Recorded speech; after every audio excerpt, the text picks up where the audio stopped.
Salut tout le monde, bienvenue à un autre épisode de Juiced Up avec vos boys Philippe et Jord. J'espère que vous allez bien, on est dans le studio Les Remarqués. Le site internet il est ici si vous avez des questions par rapport au booking. Là, moi, je suis excité. Ça fait longtemps que je magasine ce podcast, je le dis souvent, mais Phil, ça fait longtemps qu'on en parle. Ouais. On a Steven Bilodeau avec nous autres, vétéran des forces spéciales, puis maintenant humoriste. Je sais pas si le monde comprenne à quel point on a un gars élite dans la place ici. Calme-toi. Non, mais c'est vrai, Non, mais faut que le monde comprenne. J'aime ça baisser les attentes, puis après ça que les gens soient agréablement surpris. Okay. Mais merci les gars de me recevoir sur votre podcast. Ça s'appelle Juiced Up. En fait, c'était quoi le concept de Juiced Up? Au départ, c'était quoi votre ligne directrice que vous avez pensé pour le podcast? Nous autres, on est deux gars bien excités. Ouais. Fait que nous autres, on aime ça, avoir des bonnes conversations. Puis quand on a des bonnes conversations, souvent ça vire en story time, puis tout ça, puis on veut des histoires juicy. Tu veux des détails. C'est ça, des détails, exact. puis des affaires crunchy. Vous n'avez pas choisi le bon gars. Mais le gars, Ali, la semaine passée, un MMA fighter, il était comme là, c'est quoi ça? On parle-tu de stéroïdes? La première chose On peut parler stéroïdes. On peut, mais on va en j'en parler. J'en ai pris un peu. Ouais? Oui, mais en fait, ouais. On va en parler. Parce que quand tu fais partie des unités d'élite, ben probablement que c'est pas bon pour mon capital politique, ça, là. Mais t'arrives à vouloir prendre des substances pour être en mesure de performer à ton maximum, puis vous avez fait du football, vous n'êtes pas étranger. C'est pas juste les psychostimulants qui sont populaires, mais la testostérone, l'androsténidium, puis tu peux nommer un paquet d'autres. OK, je pensais que c'était comme plus un mythe, ça, que dans les forces spéciales, c'était... Mets-moi pas de mots dans la bouche. OK, excusez. OK, on va faire attention. On va faire attention. Je vais faire justement parce qu'on va parler des forces spéciales. Ouais. Le FOI 2, en fait. Mais c'est ça, je veux expliquer au monde c'est quoi. C'est ça que OK. On va discuter de la force opérationnelle interarmée, deuxième génération, qui est en anglais. L'abréviation, c'est GTF2. C'est souvent ça que les gens vont utiliser, qui est le Joint Task Force 2. Qui est essentiellement une unité d'élite qui se concentrait principalement, il y avait d'autres sphères de travail, mais principalement dans le contre-terrorisme. Donc, c'était la GRC qui avait ça à une époque, je pense que en 1992, la GRC a décidé, conjointement avec la Défense nationale, de former cette unité d'élite-là qui allait poursuivre le travail antiterroriste qu'on faisait au Canada et outre-mer. Donc, grosso modo, ça ressemble à ça. C'est ça qui est le mandat principal. Par contre, les forces spéciales au Canada qui, à mon avis, encore une fois, je vais vous parler beaucoup de mes impressions, de ma perception et de mes opinions, ce qui ne reflète pas nécessairement la façon de penser des Forces armées canadiennes et de l'unité de la FOI 2, en fait, l'unité des forces spéciales. Mais je crois, à mon avis, que c'est une des forces spéciales les mieux entraînées et les meilleures au monde. Ah ouais, hein? Oui. Plus que les SEALs? Je peux pas comparer, difficilement du moins comparer les Américains avec les Canadiens de par leur volume. OK. Mais ce que je peux dire et témoigner, c'est que les forces spéciales au Canada sont reconnues. Sont reconnues et on tire notre épingle du jeu.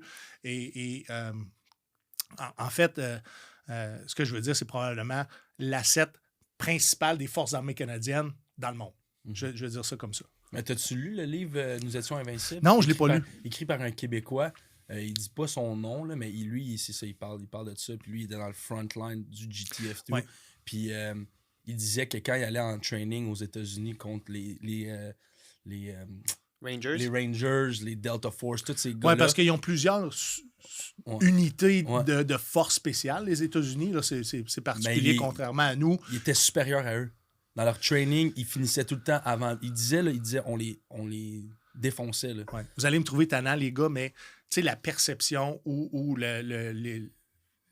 comment je pourrais dire ça?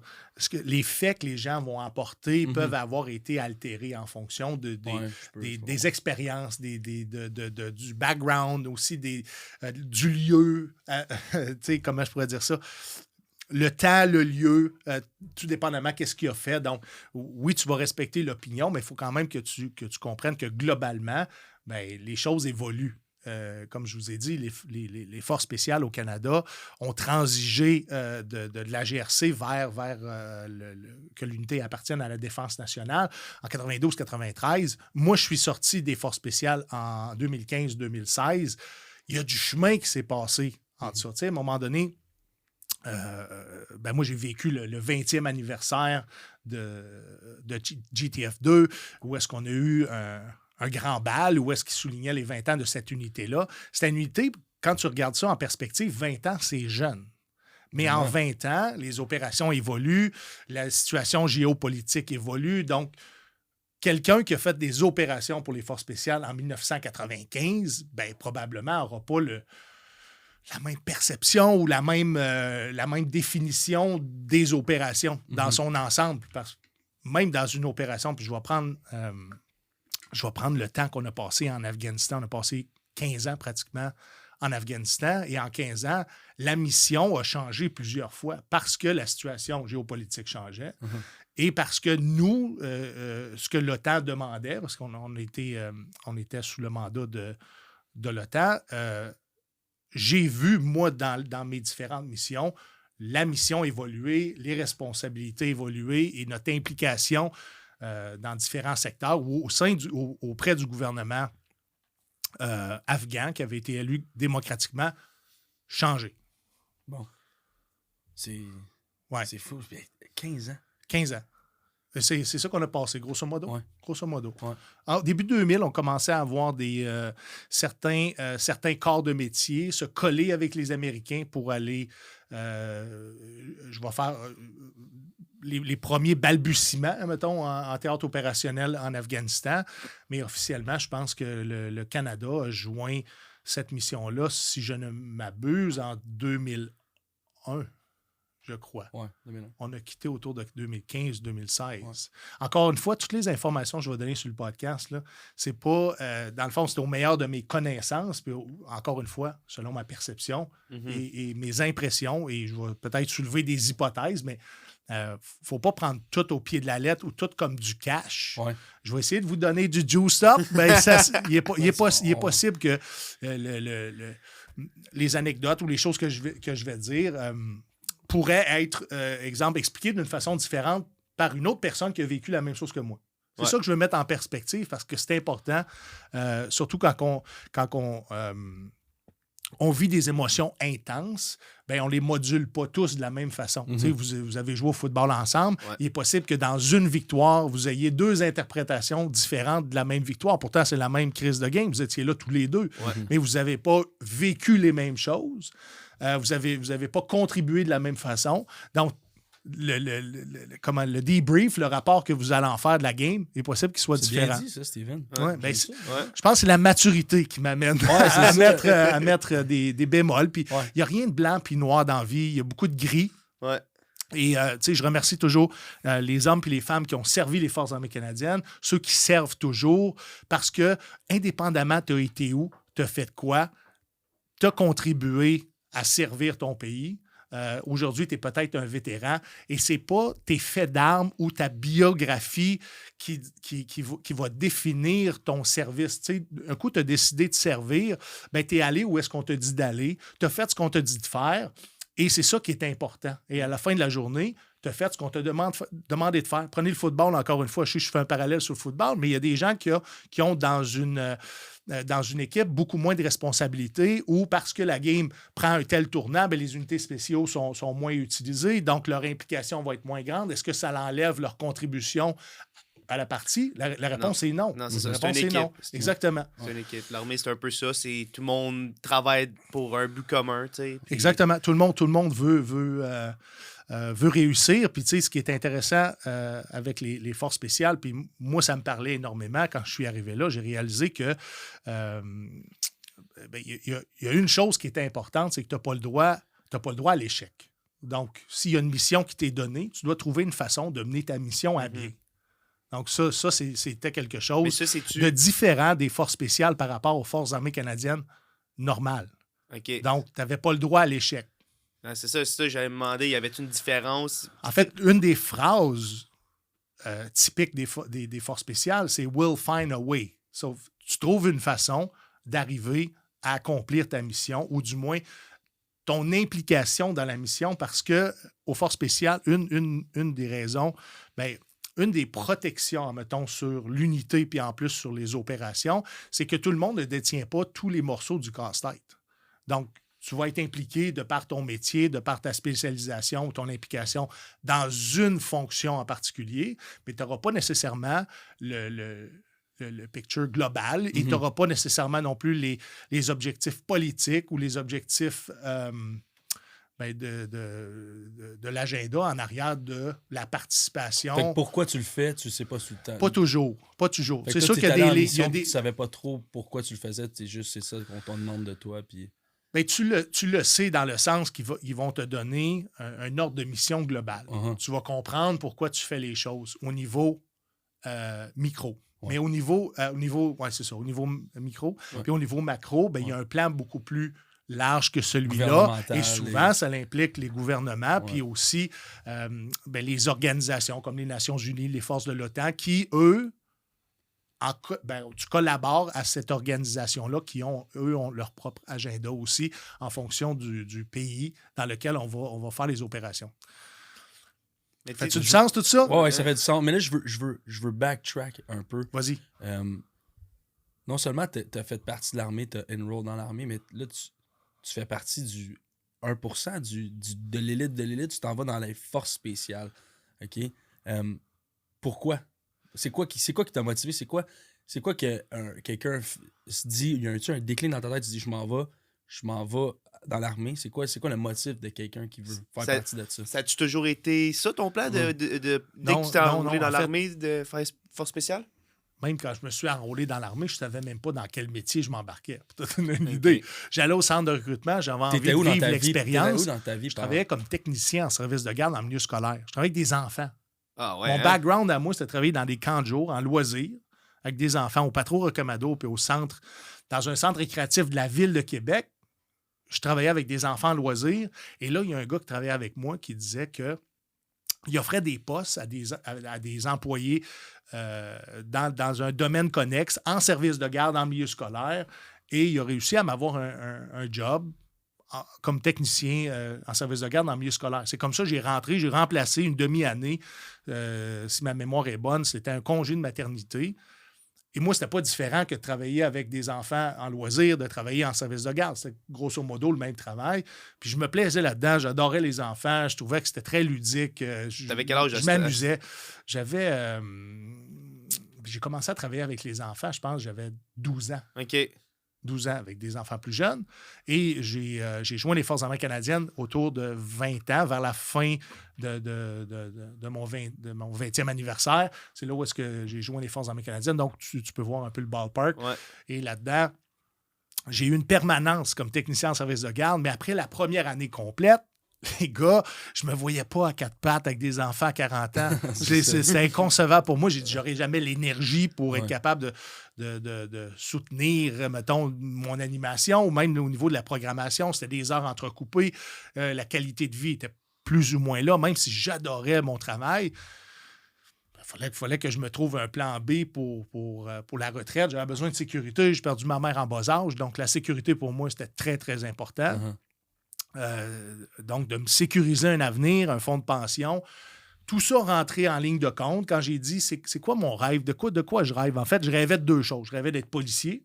À la fin de mon secondaire, j'ai fini avec une moyenne de 74 % de moyenne générale qui n'était pas suffisant de rentrer dans des programmes au cégep contingentés comme la technique policière. Ça prenait du 84-86 %.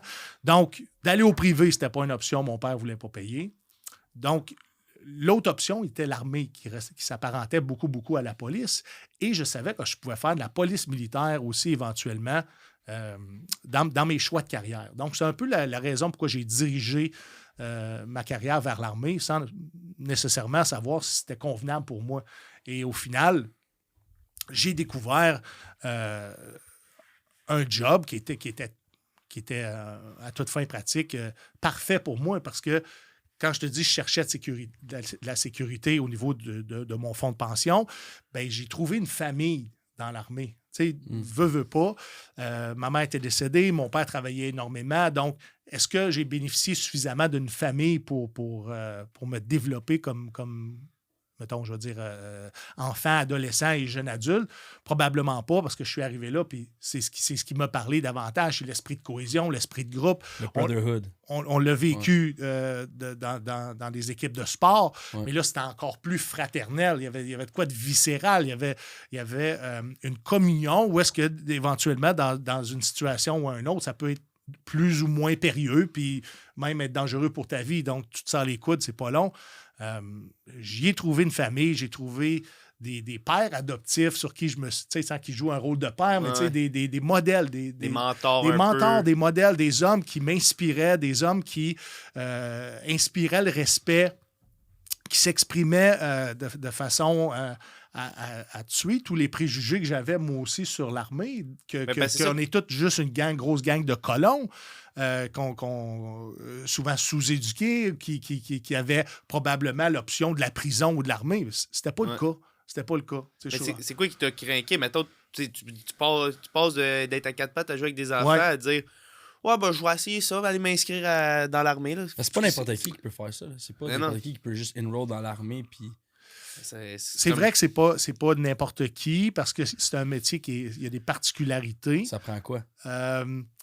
Selon toi, là, mindset-wise. Ça prend quelqu'un qui n'est pas attaché à sa famille, je pense. Je pense que ça prend quelqu'un qui est capable de quitter la maison puis s'en aller pour un travail sans avoir besoin nécessairement du support de sa famille et ses amis dans l'immédiat. Tu sais, aujourd'hui, on est à une autre époque. On revient en 98, où est-ce que, à un moment donné, je m'achète un cellulaire, mais le cellulaire est gros de même. Tu sais. Fait que là, c'était la façon dont j'étais capable de communiquer avec ma blonde dans ce temps-là. Mais si j'avais eu besoin de ce support-là de la famille, des amis, j'aurais été très, très proche de ma mère. Probablement que l'armée n'aurait pas été pour moi parce que tu es déployé longtemps, beaucoup de formations. Sans donner de nouvelles? Bien, des fois, tu pouvais donner des nouvelles. Tu pouvais écrire des lettres à la main. Ça existait dans ce temps-là. C'est là, il y a longtemps. Tu pouvais envoyer des courriels. Encore là, il fallait que les systèmes informatiques soient disponibles et qu'il y ait un signal Internet, parce qu'avec l'Internet, on a un problème de sécurité. C'est ça. Il fallait faire attention à ce qu'on envoyait comme information. Mais je pense que ça prenait quelqu'un qui était plus autonome. Je vais dire ça comme ça. Et ce qui m'a motivé, en fait, à tenter l'expérience, tu sais, les gars, je vais vous le dire, c'est Commando puis Rambo. Vous connaissez les films Commando. Ça a l'air con, hein? C'est con à dire, mais j'ai tellement aimé le modèle masculin en arrière de ces films-là. Puis encore là, je suis né en 1978, donc on comprend que c'est quelques générations en arrière. Donc, moi, mon modèle masculin, c'était un uniforme, c'est des muscles. Je me suis dit, moi, je m'en vais me faire comme homme. Je vais essayer d'aller me trouver dans ça parce que je vais gagner en respect, je vais me valoriser, je vais gagner en estime de moi, je vais vivre des choses extraordinaires et je vais surtout partir de mon petit patelin. Ouais. Je suis un gars qui est né, il a grandi à Limoilou. Mettons que dans le temps, on ne voyait pas nos chances de...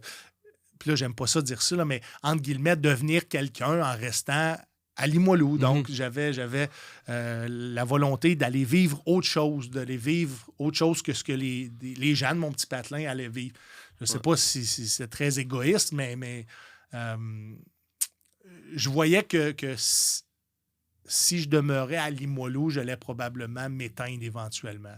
Je ne sais pas si je me connaissais suffisamment, mais je voyais là-dedans une possibilité de devenir quelqu'un. Tu sentais comme le calling, le gut feeling qui te poussait vers ça, qui t'attirait. T'étais aimanté un peu. Oui, mais c'était hot aussi, tu sais, puis veux pas, quand t'es pas encore, je veux dire, défini comme jeune adulte, tu sais, ce qui est hot, tu essaies de courir après ça, puis c'était quelque chose qui était hot, je vais le dire comme ça, puis sans vouloir dénigrer non plus mes amis qui, eux, ont décidé de faire leur vie différemment puis qui sont restés dans leur patelin. Tu sais, je ne veux pas dénigrer ça. Moi, je pense que j'avais besoin de partir de là. C'était le temps. J'avais besoin de vivre d'autres choses. J'avais besoin de rencontrer d'autres mondes.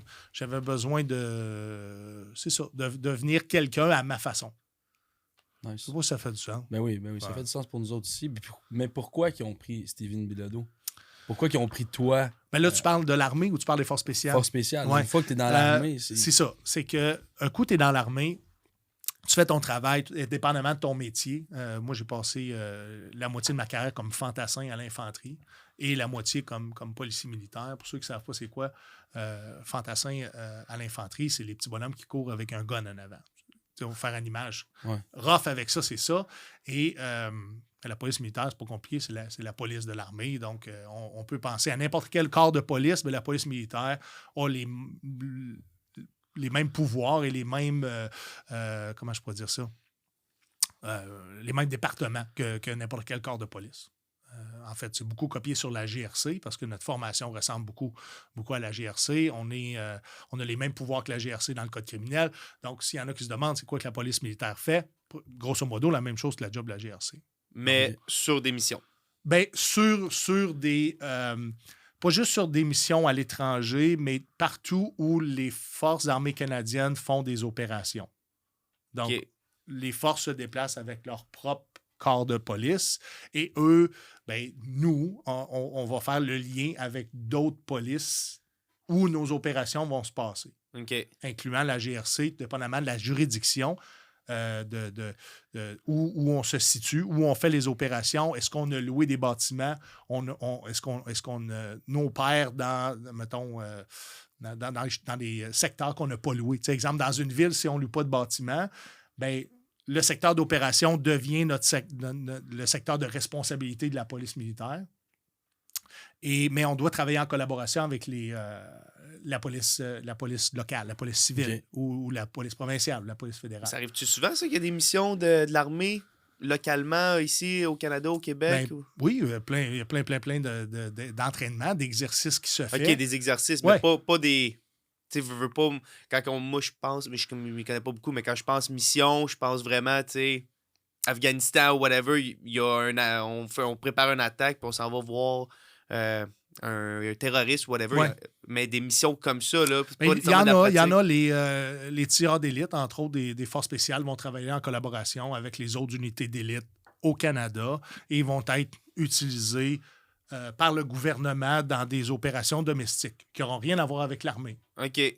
Fait qu'il reçoit un appel, puis hey, va-t'en boulevard Curie-Labelle, puis tu t'installes là avec le SWAT. Puis... Tout dépendamment des besoins, on va travailler en collaboration avec d'autres unités pour la protection. La protection ou la surveillance, parce que les tireurs d'élite aussi ont une formation de reconnaissance, donc vont aller saisir de l'information sur le terrain pour permettre après ça au commandement de prendre une décision plus éclairée. Donc, il y a plusieurs chapeaux que ces hommes et ces femmes-là qui sont formés. Pour la plupart, on va se le dire, c'est des hommes. Là. Il y a des femmes qui sont aux forces spéciales aussi, mais pas comme opérateurs, sont davantage dans des métiers de support. Puis, fait que là, t'as fait l'armée, mais comme t'as pas... Je vais répondre à ta question. Oui, je vais répondre parce que... pourquoi m'avoir choisi moi? Hein? Parce que parce que veux pas... J'étais un soldat qui... Je t'ai jeté les fleurs, là, mais c'est vrai, là, tu fais partie de l'élite pour faire partie de ce monde-là. Oui, j'ai réussi à me tirer un poste dans une unité d'élite. De toute évidence. OK? Dans mon service militaire, je pense que j'étais quelqu'un de très efficace. OK? Tu peux pas être pas efficace puis de te présenter aux forces spéciales puis ils vont dire oui, viens-t'en. Il faut que tu sois efficace, faut que tu aies aussi, je pense, la bonne personnalité pour joindre les forces spéciales. Faut comment je pourrais dire ça?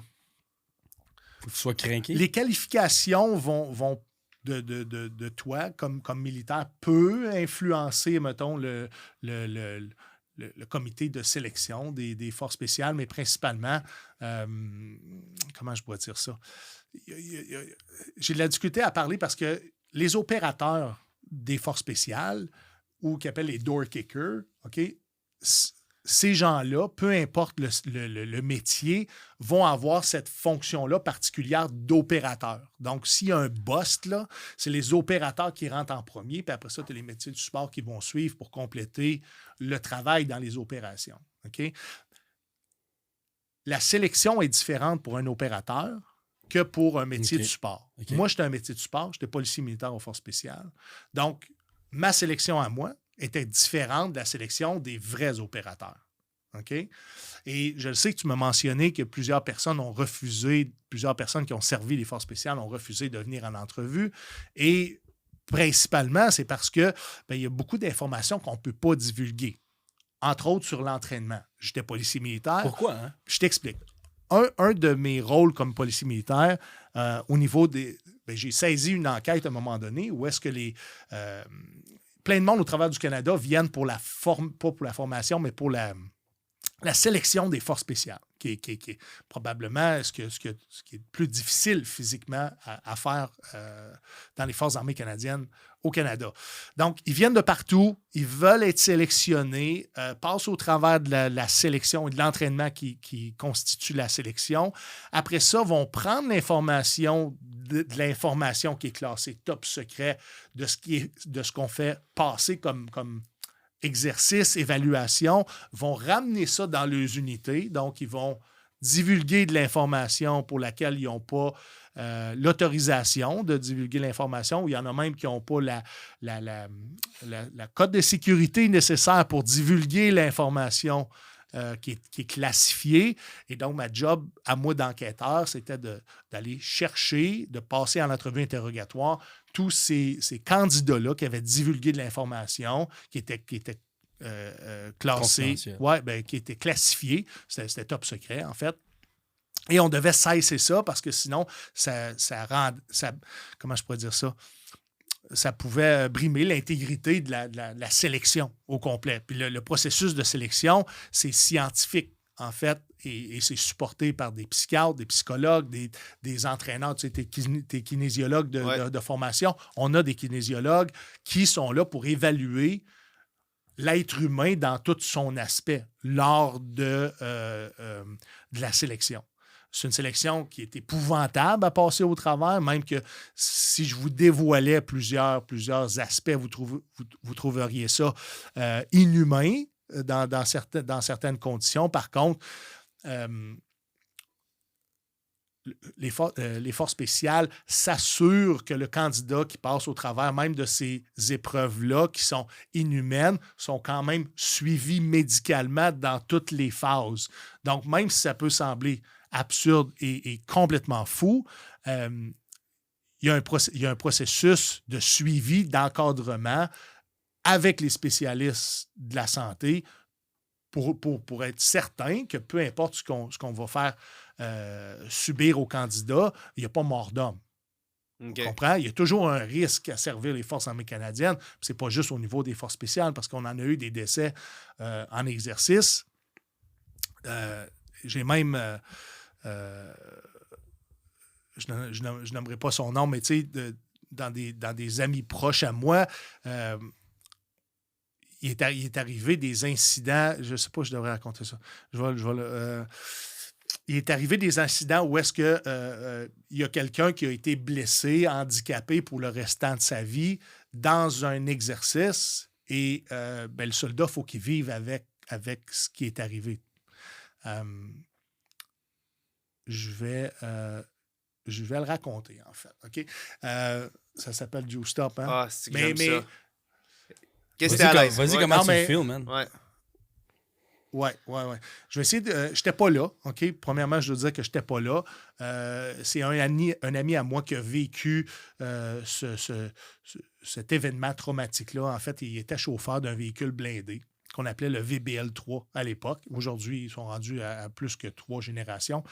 Pour aller googler quel type de véhicule, mais c'est un véhicule 8 roues avec un gros canon sur le dessus.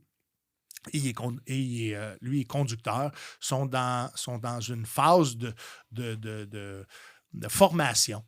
Il y a une avance au contact qui est fait dans un cadre d'exercice très bien contrôlé. Et malheureusement, à cause de circonstances particulières, il y a un homme qui passe en dessous des roues du véhicule. Fait que là, c'est une situation dramatique. C'est une tragédie, mais c'est le genre de risque qui peut arriver en opération, même si on est au Canada, même si on est en exercice. Et constamment, on doit être vigilant face à des erreurs humaines, à des erreurs aussi qui peuvent être d'ordre plus technique, admettons, qui soit pas la cause ne soit pas humaine, mais ce que je veux dire, c'est qu'il y a toujours un risque à faire un métier comme celui-là. C'est particulier. Puis tantôt, tu me demandais quel genre de personne que ça prend. Je pense que ça prend quelqu'un d'extrêmement résilient. Je pense que ça prend quelqu'un qui peut avoir une bonne lecture globale d'une situation, sans nécessairement qu'il en soit responsable de toute la situation, qui soit capable de voir la perspective globale parce que ça peut aider face à prendre une décision. Mm-hmm. Et encore aujourd'hui, je suis ambigu si les forces spéciales cherchaient davantage des hommes et des femmes qui répondaient aux ordres sans se poser de questions, en effectuant le travail exactement comme ils devaient le faire. Yes, man. Ouais. Ou des gens qui pouvaient être capables de jouer avec, pas de jouer, mais de remettre en question des fois certaines choses dans certaines circonstances pour être capable de prendre peut-être une meilleure décision ou d'aller un peu plus loin ou d'être capable de faire juste la différence dans l'état final de la mission. J'ai l'impression que certains métiers, et là, je ne me mouillerai pas en disant lesquels, certains métiers, mettons, des gens qui ne se posaient pas aucune question pouvaient être plus efficaces dans une tâche que dans une autre. Et certaines positions ou certains métiers, quelqu'un qui pouvait se poser davantage de questions pour être plus efficace. Je ne sais pas si ça fait du sens ce que je dis là. Chacun avait son rôle. Chacun avait son rôle, dépendamment du métier et de la fonction qu'ils occupaient. Puis encore là, d'une opération à une autre, tu pouvais changer complètement de responsabilité et ça n'avait rien à voir avec les rangs. Parce que souvent, dans l'armée, ça va fonctionner. Si tu es sergent et tu t'en vas avec un caporal, le sergent va prendre le lead, il va prendre la responsabilité, il va gérer tout ça parce qu'il est plus haut en grade. Mm-hmm. Et aux forces spéciales, il peut arriver que ceux moins qui ont un grade plus bas soient en charge de l'opération parce que cette personne-là était le meilleur fit pour la job.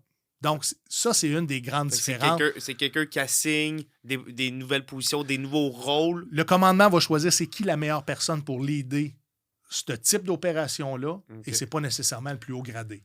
OK. Fait qu'ils utilisent un peu comme tu disais, il y avait des yes men, il y avait du monde qui remettait un peu plus en question, puis eux autres, j'imagine, commandement... J'aime pas le terme yes man, parce que...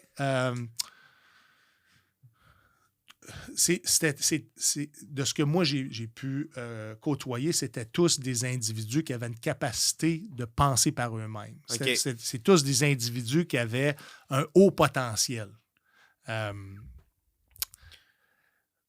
il y en a dans les opérations qui vont se poser beaucoup moins de questions que les autres et ils vont comme foncer. Il y en a d'autres qui vont foncer, mais toujours en remettant les choses en perspective, sans nécessairement que ça paraisse ou qu'ils adressent la situation au commandement. Okay. Et je vais le dire comme ça, les Québécois, là, on est ce genre de soldats-là. Ah ouais? Ouais, on est le genre de soldat qui se remet, qui remet les choses en perspective, qui se pose des questions, on est curieux, on est... comment je pourrais dire ça? Tu parlais de particularité. Hein? Les Québécois, on est, il y a quelque chose on est un peu irrévérencieux, on est un peu, pas baveux, mais j'ai eu l'impression que je vais le mettre en opposition avec les soldats au Canada anglais, qui sont davantage plus yes men que les Québécois qui, des fois, vont challenger, vont dire pourquoi. Comment? Je peux-tu faire ça autrement? Ça peut arriver. Mais là, je ne te parle pas d'opérations de grande envergure parce que rendu là, tu le sais que ton travail, c'est de suivre les ordres. Ouais. Mais dans certaines circonstances, le fait de se poser des questions, de vouloir faire autrement, des fois, peut améliorer ta situation sans nécessairement mettre en péril l'état final de la mission. Mais tu l'as mentionné dans le WhatsApp podcast, Ouais. puis je l'ai lu aussi dans le livre, fait que c'est comme ça devient de deux personnes différentes qui ont dit la même chose. C'est le clash entre les Français et les Anglais dans les forces spéciales. Ouais. Que les Anglais, comment ils traitaient les Québécois, les Français. Les Mais Canadiens premièrement, français. dans l'armée, en général, je ne sais pas si vous avez un podcast humoristique de temps en temps. Je sais qu'on parle. Hey, on tu peux rit, cry, on non, rit mais- pas, là, mais dans le sens que. C'est le temps de rire. C'est ça. Non, mais je ne sais pas si votre podcast d'habitude est Ah oui, aussi ben oui, sérieux oui, que ben ça. oui. Non, y a non, rien de jamais. sérieux, D'habitude, on ouais. crack des jokes tout le temps. OK. Ah ouais. Ouais. Mais dites-moi là si c'est trop lourd. OK? Non, C'est jamais, man. Let Ok. loose, mon gars. Ouais. All right. C'est quoi ta question encore? Le clash Bon. entre les Français et les Anglais. Oui, tantôt, on va parler de syndrome post-traumatique. Moi, Ouais. j'ai un état de stress post-traumatique et le côté cognitif, des fois, il est affecté sur la mémoire à Oh, court good. terme. Anyways, Ouais. la différence entre les Anglais et les Français, il y en a une. Clairement, il y en a une de part, je pense, je ne sais pas si c'est les gens plus anglo-saxons sont plus straight. Je ne sais pas c'est quoi qui fait ça, mais les forces spéciales ont souvent sélectionné beaucoup de francophones. Ouais. J'ai Parce l'impression... qu'on est des travaillants. C'est ça qu'on est. Mais non, mais les Canadiens anglais qui servent les forces armées canadiennes sont travaillants aussi. Aussi, mais On se démarque point. d'une façon où est-ce que j'ai de la difficulté à l'expliquer. J'ai vraiment de la difficulté à l'expliquer. Il n'y a pas une si grande différence que ça, on va se le dire, mais il y en a une petite. de la manière qu'on pense. La façon dont on pense, je crois, de la façon aussi dont on accepte notre sort. Je ne sais pas si ça fait du sens. Je vais donner un exemple concret. En opération, si on est déployé, puis, exemple, ils nous ont dit, ben, tu vas rester, vous allez dormir dans ce bâtiment-là. Bien, je vais dire, le soldat canadien-anglais que moi j'ai dans ma tête va faire les opérations comme son boss va y avoir dit de faire. Bon, s'il a dit, bon, on prend cette chambre-là, puis on dort là, vous montez vos lits de camp, vous préparez vos affaires, bien, ils vont faire ce qui leur a été demandé. Le Québécois, lui, va probablement essayer de désigner toute la cabane pour son bien-être personnel, donc pour être confortable. En plus d'aller d'innovation, sans nécessairement que ce soit quelque chose qui n'existe pas, là, mais d'innovation pour améliorer sa qualité de vie. OK. Moi, c'est ce que j'ai observé, entre autres, la différence entre les soldats canadiens-anglais Ah, mais et c'est les pas ça le Canadiens clash, français. là. En voulant dire, toi, tu l'as mentionné, tu avais des. Je pense qu'on on sait que je ne sais pas si les faits d'armes parlent pour nous, parce que il y a eu des grandes guerres dans le monde où est-ce que les régiments canadiens-français Ouais. se sont démarqués. Puis de là, comment qu'ils appelaient? Ils les appelaient les Crazy Frogs Ouais. à une époque. Je ne connais pas toute cette histoire-là, mais une des raisons, c'est qu'ils considéraient que les Québécois, c'était comme des malades. Ouais. Ils fonçaient dans le tas, ils allaient faire la job, puis après ça, ils sortaient de là. Ouais. Fait que je pense que nos prédécesseurs qui ont servi les Forces armées canadiennes dans les grands conflits mondiaux ont dressé la table pour la réputation qu'aujourd'hui on a. Tu sais, quand j'ai joint le Royal 22e Régiment, je ne connaissais pas l'unité, je ne connaissais même pas les faits d'armes, mais quand je suis rentré là et j'ai réussi à compléter ma formation de fantassin, une formation de 18 semaines, épouvantable comme entraînement, là, j'ai réalisé c'était quoi. Là, j'ai réalisé que, un peu, je suis dans une unité qui a des faits d'armes, je suis dans une unité qui s'est distinguée, qui s'est démarquée auprès de la couronne britannique, puis dans plusieurs conflits mondiaux. Moi, je fais partie de ça. C'est malade en tabarnak. C'est une belle honneur à avoir. C'est un bel honneur, puis moi, j'ai là. pas travaillé pour ça. Moi, mon travail à moi, c'était de contribuer à ce que mon unité continue à avoir des faits d'armes dans le temps que moi, j'ai servi dans les Forces armées canadiennes. Puis on ne choisit pas non plus, quand on est dans les forces, dans quoi on va travailler, où on va être impliqué, où l'unité va faire quoi.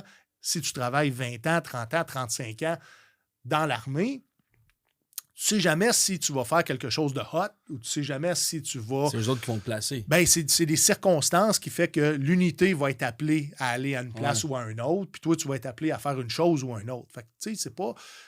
Comme je dis, c'est pas blanc-noir, c'est pas le même modèle pour tout le monde. Donc, c'est important d'être nuancé dans tout ça. OK. Mais là, tu t'as dit l'entraînement épouvantable, des semaines épouvantables. Ouais. Tu parlais Très d'inhumain. peu de sommeil. Inhumain. Oui, à un point, ça peut... Non, j'ai dit ça peut sembler... Jordan, Chris m'a pas des mots dans la bouche. Non, c'est ce que je dis. Ce que je dis, c'est que ça peut sembler inhumain pour certaines personnes, mais la nature fait que c'est des machines. Du travail dans l'armée... Le monde qui passent à travers ça puis qui deviennent... Oui, ils ont des capacités physiques plus grandes, je pense, que la moyenne générale. Mais, OK, attends une minute. Moi, en tant que kinésiologue, c'est de quoi qui m'intéresse quand même beaucoup. Veux-tu qu'on fasse des rotations de poignets avec toi? Poignets, non, mais de hanches, peut-être un peu.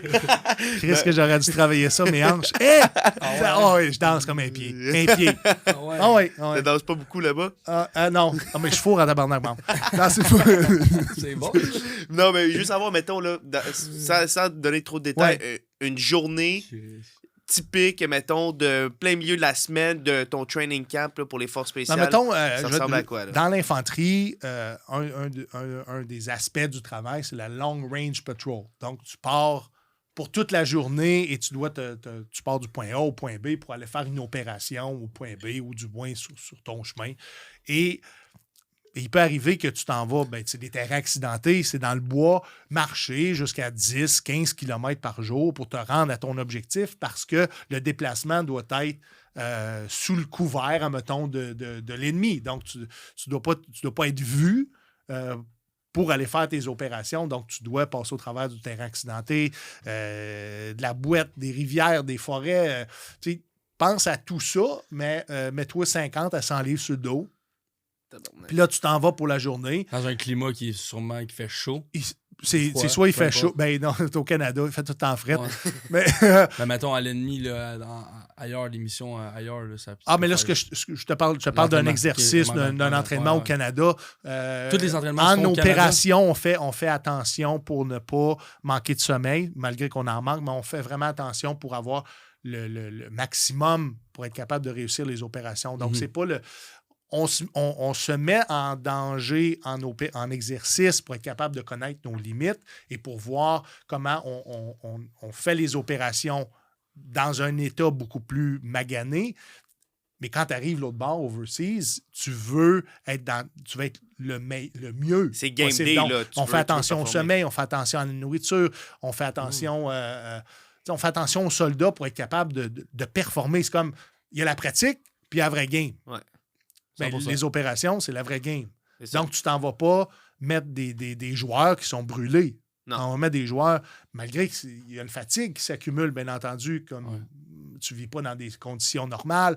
Le danger, c'est périlleux, donc le stress, tout ça va affecter, mais on va faire attention pour ne pas mettre des conditions d'entraînement en opération. On va essayer de se donner le plus de chances possible de réussir. Fait que dans une journée, ça peut être ça. Puis là, tu vas dormir à terre, tu vas dormir sur une racine. Tout ça va rentrer dans l'inconfort que tu vis. Et ça peut durer une semaine. À chaque jour, tu vas marcher un 10-15 km, tu vas dormir sur une racine. Sur le dos, 100 livres sur le dos. Tu vas mettre ton casque d'acier sur le bord d'un arbre, tu vas dormir 20 minutes. Puis si tu es capable de dormir sans exagérer, un 3-4 heures dans une nuit, tu as passé une bonne nuit. Tu as passé une bonne nuit. Parce que les exercices sont faits justement pour être capable de te brasser, pour voir comment tu réagis dans un état où est-ce que normalement, quelqu'un qui vivrait ça, mettons, qui n'est pas dans l'armée, dirait « Fuck it, moi je reste pas là, je crisse mon cas chez nous. » tu sais. On va à l'hôtel, c'est fini. Exactement. Fait que c'est... Mais les liens que tu crées avec tes boys alentour de toi. Oui, les filles, dans l'adversité, c'est là où est-ce que les liens les plus forts se soudent. Tu sais, j'ai des amis avec qui j'ai servi. Un en particulier, Patrice Godin, qui est un de mes meilleurs amis. Je suis n'importe où sur la planète, il est n'importe quelle heure, il va venir me chercher. Je tue quelqu'un, j'ai besoin de cacher le corps, je l'appelle, il ne pose pas de questions. C'est fort à ce point-là, puis c'est difficile de décrire le lien qui se crée entre des boys, parce que moi, j'ai pratiquement toute ma carrière travaillé juste avec des hommes. C'est fou à quel point, sans que ça te soit expliqué, sans qu'on se l'ait dit, qu'on ait communiqué, on va être là les uns pour les autres pour le restant de nos vies. Essentiellement, tu sais, sur la guerre ou peu importe les missions, tu vis quasiment pour le gars à côté de toi. Tu es là pour lui, tu You got his back, he got En yours. fait, c'est ta sécurité. Ouais. Ce gars-là est ta sécurité, tu es sa sécurité, Ouais. puis vous essayez ensemble de faire le travail sans y laisser des morceaux. Ouais. C'est vraiment ça. Il y a de quoi de fort, il y a de quoi... Tu sais, je t'en parle, j'ai des frissons, mais d'avoir ce support-là inconditionnel, comme si c'était ton propre enfant, justement, tu vois pas ça, à moins que ça soit justement une relation parent-enfant. Ouais. Cette solidité-là de relation.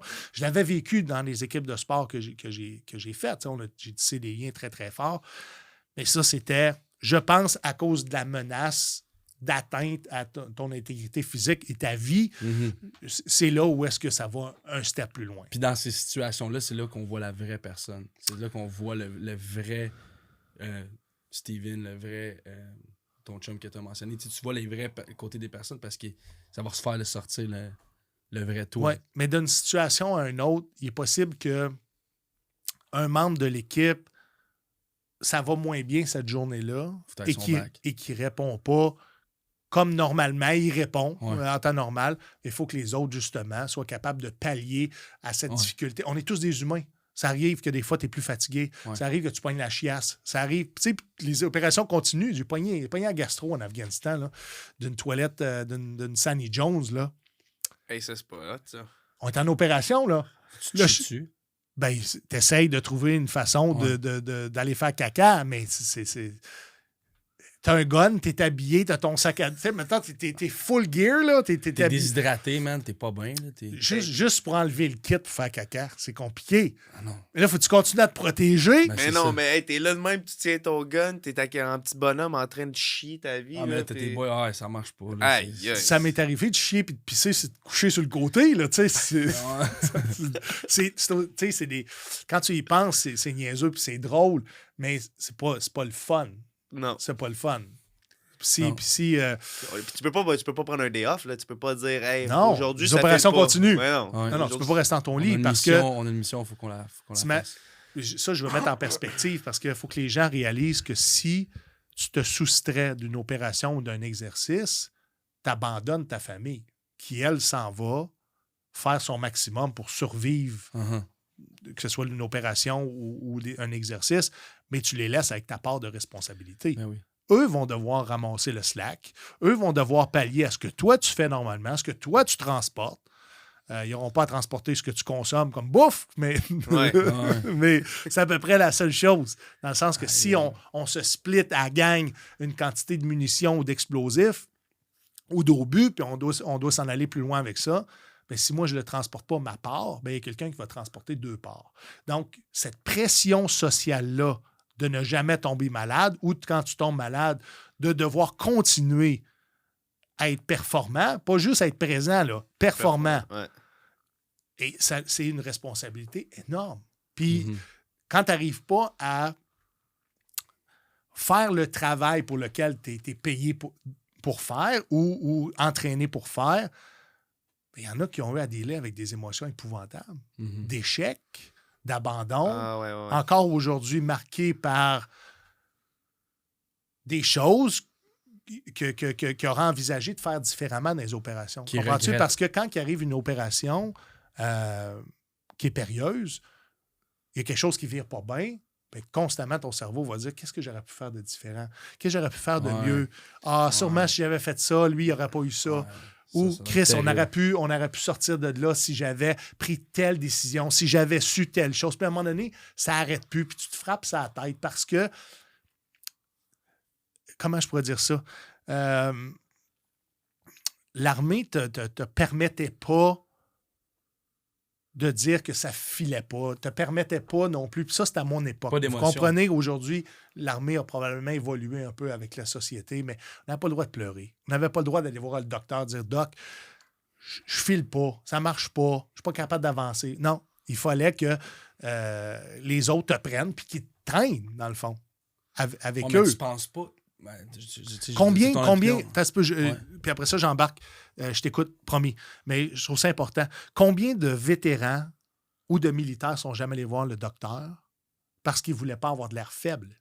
Tu sais, j'ai grandi avec ça, que si tu te plaignais pour une blessure, c'est la même chose dans le sport. Ouais. Combien de fois on a joué injecté sur une blessure, puis qu'on s'est scrappé pour le restant de notre vie parce qu'on voulait compléter la game, parce qu'on voulait faire partie de la victoire, ou parce qu'on ne voulait pas laisser tomber nos chums, notre coach. Et puis en plus, l'avenir aussi est impacté du fait que il n'était pas là, il était blessé.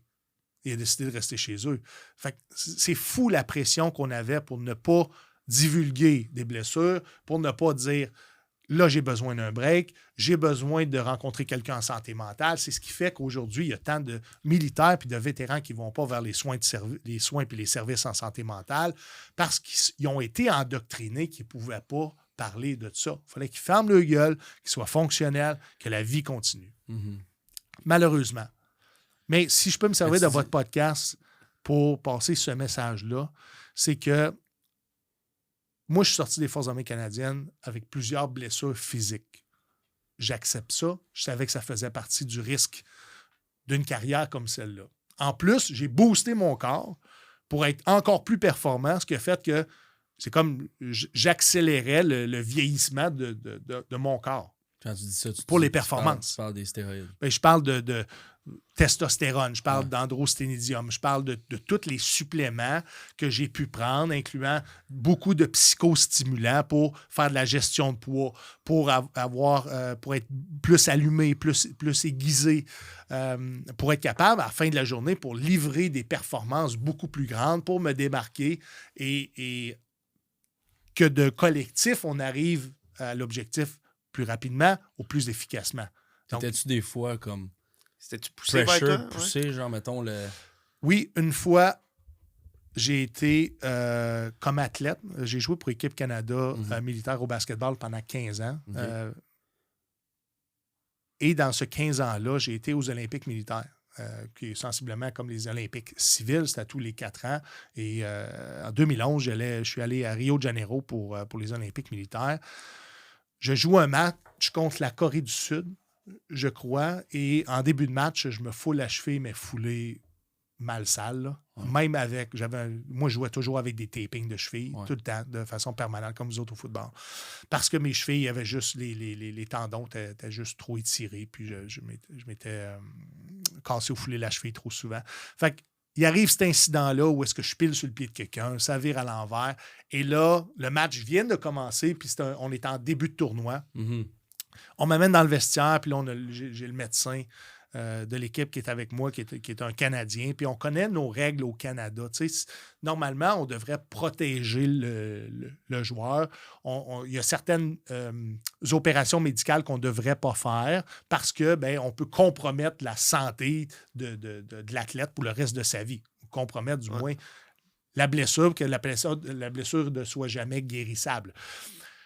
Et je ne pensais pas que j'allais en arriver là, mais on me propose un traitement pour que je sois capable de continuer à jouer sans sentir rien. Mais encore une fois, je sens le malaise du fait que c'est pas les Forces armées canadiennes qui m'offrent ça, là. C'est sûrement pas... C'est un traitement qui est disponible, mais c'est moi qu'il faut qu'ils prennent la décision en m'expliquant très bien que ma décision ne serait pas supportée par l'équipe ni par les Forces armées canadiennes, mais qu'il y avait une possibilité que je continue à jouer sans ressentir aucune douleur. Puis à ce moment-là, j'ai regardé mon coach et encore là, mon coach qui était comme mon père, okay, pendant plusieurs années. Et cet homme-là, je n'ai jamais voulu le décevoir. Et quand j'ai vu à quel point c'était important pour lui que je reste dans le jeu, parce que j'étais une pièce importante dans cette équipe-là, j'ai dit oui. Mais j'étais prêt à vivre avec les conséquences aussi que ça l'impliquait. D'aller aux Olympiques militaires, c'était une opportunité pour moi qui allait peut-être jamais se représenter. Et le fait aussi que j'étais dans un prime, pour moi aussi, c'était mon temps à moi. C'était là ou jamais. Donc, oui, fais-moi l'injection. Oui, je vais retourner à la guerre, puis je vais retourner dans le match. Même si quand tu y penses après coup, puis vous n'avez fait des matchs, là, c'est-tu vraiment important de gagner ou de perdre un match à la fin de la journée? À ce moment-là, je pense pas que tu penses. Tu penses pas à ça. Tu penses à performer. Tu penses que c'est ton opportunité pour le restant de ta vie Comme de faire tu peux pas laisser tomber ton squad. Tu peux pas laisser tomber ton je voulais pas décevoir aussi ce que je considérais comme mon père. Ouais. Le gars qui croyait en moi. L'homme qui m'avait donné tout pour que je sois capable de me développer, pas juste comme athlète, mais comme individu. Comme individu, ouais, exactement, comme citoyen, au travers de mon travail. Donc, pour moi, ça n'a pas été un long questionnement. Oui, je le veux, le traitement, puis je me calisse pas mal des conséquences. Là, tu parles de sport, tu parles dans C'est ton quand même squad. fait crisser une volée, ce match-là. Écoute, on on était, comment je pourrais dire, en 2006, je pense qu'on a atteint pas mal le summum que Équipe Canada au basket dans l'armée a pu faire. On a fini de 5e position. D'habitude, on finissait quoi? 8, 9, 10, 11, 12. On était tout le temps en fin de peloton. C'est très bon quand même. C'était pas très bon. Il faut que tu regardes toujours le nombre de pays qui ont levé la main pour participer au championnat mondial. Mais il y a certains pays qui c'était très impressionnant parce que service militaire obligatoire. Donc, tu avais des équipes qui avaient des joueurs. Des pros qui sont là. Des joueurs de l'équipe nationale. Fait que c'était vraiment cool. Ah oui. Je voulais pas laisser passer cette opportunité-là. Jamais. Ouais. Puis encore aujourd'hui, j'ai les séquelles de cette blessure-là, comme j'en ai de plein d'autres blessures. Est-ce que je le regrette? Non. Mais si je le regrette pas parce que, je suis très bien supporté par les anciens combattants. Et je savais que même si j'étais blessé, mon employeur ne me laisserait pas tomber. Demain matin, je ne sortirais pas de l'armée. Il allait m'offrir tous les soins, les meilleurs soins possibles pour que je sois capable de continuer à faire mon travail. Donc, je n'avais pas ce concern-là non plus de « Hey, je vais-tu perdre ma job? » Pour moi, j'étais solide dans cette équipe-là pour, je veux dire, faire passer l'équipe avant moi-même. Mais le service militaire, après ma barre, c'est faire passer le Canada avant soi-même. Donc, je vous parlais tantôt de soldats qui se posaient des questions. Il y en a d'autres qui s'en posaient un petit peu moins. En théorie, tu n'es pas supposé te poser de questions quand il y a un ordre qui t'est donné parce que ça a été entériné par une longue chaîne de commandement. Et en théorie, si tes intérêts personnels sont affectés, c'est quelque chose que tu dois accepter. L'important, c'est que la mission soit menée à terme. Le Canada, les objectifs du Canada soient rencontrés avant tes objectifs, avant tes concerns personnels. Ouais. It's bigger than you. Oui. C'est... Et la plupart des soldats vont accepter ça. Ouais. Parce que c'est un métier particulier. La nature du travail est particulière. Tu ne peux pas arriver avec des yeux de quelqu'un qui est bienveillant dans la société civile envers tout le monde puis de dire hey, ça n'a pas de bon sens, ce travail. C'est un travail qui n'a pas de bon sens. Ouais. Mais c'est un travail qui existe. Il existe pour une raison. Il est essentiel. C'est une opinion. Il y en a qui ne pourraient pas partager ton opinion, pourraient dire qu'on n'a pas besoin d'armée, on pourrait faire autrement. Mais ouais. Et moi, j'ai combien de temps? J'ai 80 ans à vivre sur la planète, mettons, je dis ça comme ça, j'ai un chiffre, n'importe quoi. Faut que je vive avec ce que la société m'offre. Si je commence à vouloir réformer la société ou de dire je n'irai pas dans l'armée parce que l'armée n'a pas raison d'être, tu peux agir comme ça, mais tu peux aussi moins te poser de questions, de dire ça, c'est une opportunité, ça peut rencontrer ce que moi, j'ai besoin dans la vie, puis je vais aller le faire. Parce que collectivement, au niveau de la collectivité, on s'est doté d'une force armée au Canada. Ben, il n'y a pas juste une personne qui a décidé ça. C'est dans un esprit global qui est venu ce besoin-là. Donc, loin de moi l'idée de vouloir remettre en question la légitimité des Forces armées canadiennes, mais puis là, j'ai sauté là-dedans comme un jeune homme qui s'en allait essayer de tirer son épingle du jeu dans la vie. Là, mais toi, tu penses que c'est important? L'armée, tu sais? T'es-tu pro-armée? Ou... On est très, très petit sur l'échiquier mondial. C'est fou à quel point on est petit. Puis même l'opinion publique des Forces armées canadiennes dans son ensemble planétaire, j'ai envie de dire, pas on est des crottes de nez, mais tu sais, c'est rien, on n'est rien. comparativement aux États-Unis, aux autres grands pays du monde, on offre une contribution à des organisations en support à des forces alliées, mais le Canada ne leadera pas aucun changement planétaire demain matin. Là, on a une contribution, on fait une contribution.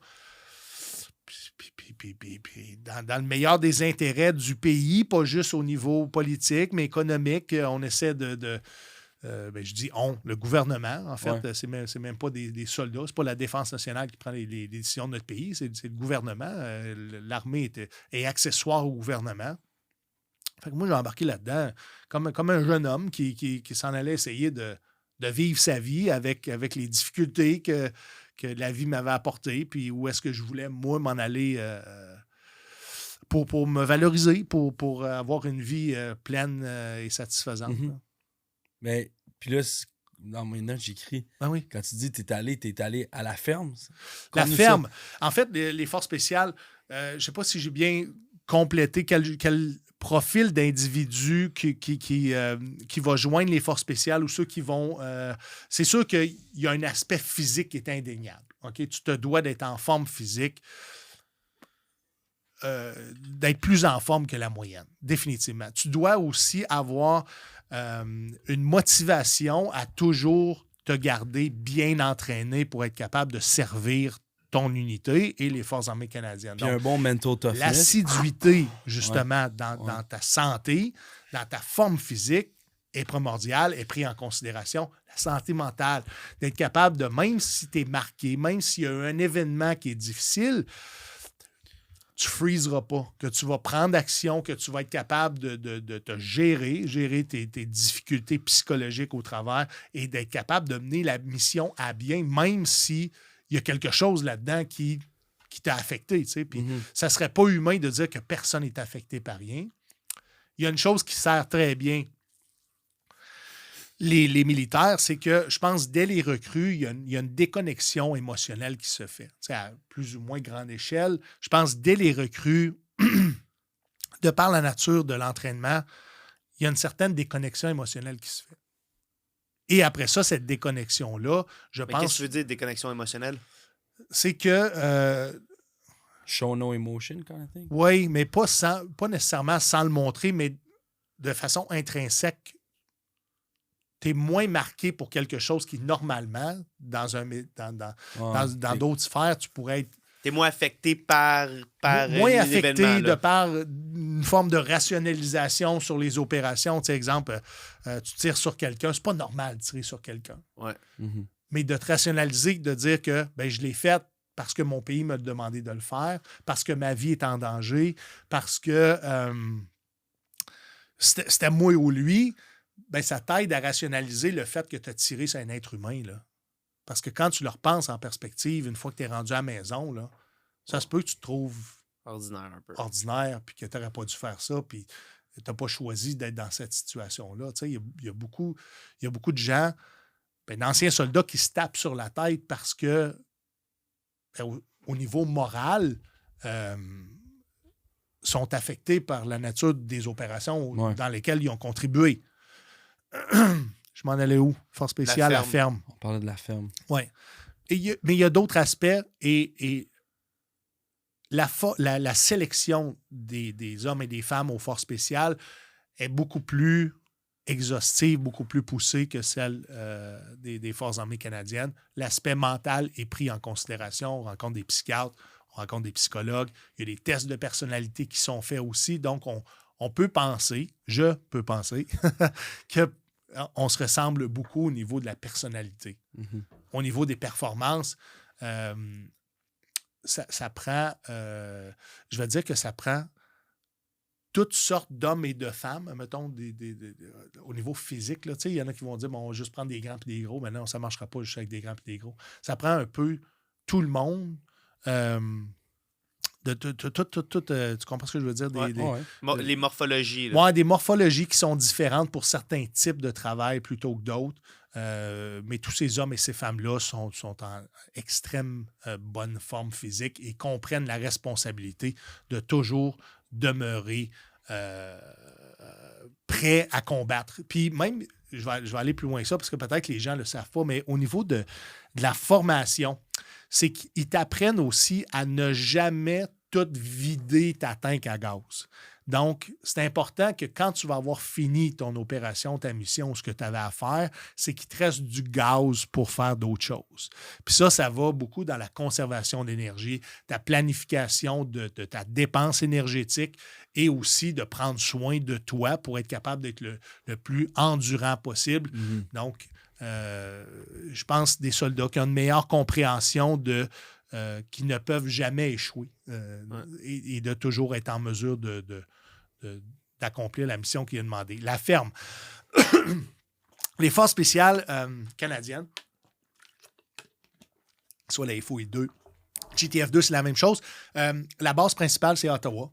C'est sur la rue Frankton Road, 8355, je pense que je me souviens bien de l'adresse. En fait, c'est pas un secret de polichinelle.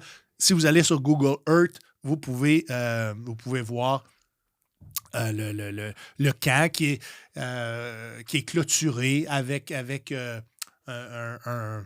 genre de faux tapis gazon sur les clôtures pour que tu sois capable de voir les infrastructures, puis les véhicules, puis le type d'armement, puis les chiens, les conneufs qu'on a, puis toutes ces choses-là. Pourquoi ils cachent ça? Ça fait partie de l'OPSEC. Dans le fond, c'est des informations qui font partie, qui sont classifiées. Okay. Qui pourrait mettre en péril la nature des opérations ou l'intégrité du gouvernement, en partie ou en totalité. Donc, tout ça est bien caché, mettons, quand tu te promènes en véhicule autour, mais encore une fois, sur Google Earth, tu es capable de voir le plan. Ouais. On appelle ça la ferme. En fait, c'est souvent les gens qui ont servi là qui appellent ça la ferme. Ou les militaires qui connaissent l'existence de l'unité parce que ça a été construit sur une ferme, en fait, initialement. Les gouvernements ont acheté des terrains où est-ce que, dans les terrains qu'on occupe aujourd'hui, il y avait des animaux, il y avait des écuries, il y avait des stalls. Hein? Et c'est très drôle parce que plusieurs membres de l'unité, leur locker, c'est un stall de chevaux. Oui, d'animaux. Ah, ouais. Oui, c'est ça.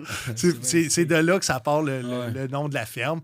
Mais on a conservé, tu sais, quand je dis on, tu comprends que c'est l'unité, puis c'est le gouvernement, puis c'est la défense nationale. Mais ils ont conservé des bâtiments originaux dans lesquels les opérations sont menées, que ce soit des chantiers, que ce soit un bunker explosif. On a une unité de chiens qui est sur place aussi. Ça, l'unité de chiens, moi, j'avais peur en tabarnak. Je garantis. Parce que le soir, il arrivait des fois que je devais faire la sécurité. Et ces astis de chiens-là sont mongols, OK? Non, Chris, sont mongols. Mais c'est pas censé être des chiens hyper intelligents qui... Justement, trop intelligents, les tabarnak. Ils sont plus intelligents que toi. Écoute, on a des chiens des chiens de service juste incroyables. Quelle sorte de chien? Un berger allemand? À l'époque, je pense que le berger allemand était beaucoup utilisé, mais de moins en moins, je pense, à cause de l'hérédité et de la génétique. Je pense qu'il y a beaucoup de difficultés physiques en reproduisant ce chien-là. J'ai eu beaucoup de Malinois, beaucoup de... des Malinois. Il y en avait c'était un chien qui était... Asti, c'est vicieux, ces chiens-là. Mais, tu sais, c'est des chiens extrêmement bien entraînés, en partie pour les explosifs. Et j'étais sur la sécurité, et des fois, la nuit... je devais aller checker si les chiens étaient bien embarrés. OK? Puis ça, c'était dans une cabane. Et il y avait mais c'était un chenil dans une cabane, mais c'était tous des stalls de chiens qui étaient embarrés normalement d'habitude, des tabarnaks. Et il arrivait des soirs où est-ce que je pognais un chien qui avait réussi à sortir de sa cage ou qui n'avait pas été rentré dans sa cage ou que sa porte n'était pas fermée. Puis quand je tombais face à face avec ça, j'en chiais quasiment dans mes culottes. Parce que moi, je les voyais travailler et c'était juste... C'était un animal qui était brillant, mais en même temps sauvage à un point où est-ce que... Ben, c'était la nature du travail de ce chien-là, mais je devais fermer les portes de ce chien-là qui n'était pas dans sa cage. Ça ne tentait pas. Ben non, ça ne tentait pas. Il voulait me manger. Puis tu sais, prendre une porte de maison normale où est-ce que tu as une fenêtre en haut à guillotine, puis c'est une porte on appelle ça une porte Stanley. Ah ouais. Hein. Là, le chien est en arrière de ça, puis moi, il faut que je rentre pour le remettre dans sa cage, puis fermer la porte. Sinon, il faut que j'appelle le dog handler, dire de venir faire un tour pour venir serrer ce chien-là, puis lui, ça ne tente pas pantoute. Non. Fait qu'il y a des soirs que j'essayais de rentrer le chien dans la crise de cage, mais le chien ne voulait pas rentrer là, il avait réussi à sortir. Il y en a qui étaient brillants là, à un point où est-ce que tu te dis, ce chien-là m'étudie, le tabarnak. Et il fallait que je rentre avec de la bouffe en quantité industrielle pour être capable de le faire manger lui au lieu qu'il me mange moi. Fait que j'y garochais des biscuits à tour de rôle, à tour de bras. Écoute, même que... je sais pas si je devrais dire ça, mais j'ai tellement donné de biscuits à un moment donné à un chien, tu sais, qui en a eu le flux. Mais... il ne pas show up à la job le lendemain. Encore une fois, c'était à moi puis lui. J'aurais pu pas rentrer, mais... J'avais la main sur mon gun à chaque... Ah oui, Chris. Ben oui, tabarnak. C'est me ramasser. Tout le temps, tu marches avec... Mais là, dans cette situation-là, j'avais pas le choix. Puis, tu sais, il faut comprendre qu'un chien d'une unité comme ça, c'est un membre de la famille. C'est un soldat comme les autres. Donc, tu peux pas faire ça. Tu sais que tu as un risque dans ce que tu t'en vas faire. Tu essayes de faire de ton mieux sans faire chier le dog handler qui, lui, vient remettre le chien dans sa cage. Fait que tu fais ton possible, tu fais rentrer le chien avec un panneau, puis Chris à deux, là, tu calls du backup. Oui. Si le chien me ramasse dans un bras ou la gorge, je vais rester là. Mais hostie, j'ai détesté ça. À chaque fois que j'étais en charge de vérifier que le chenil était correct, après l'inspection des feux, c'est ce qui me faisait peur, les tabarnak. Fait que, ouais.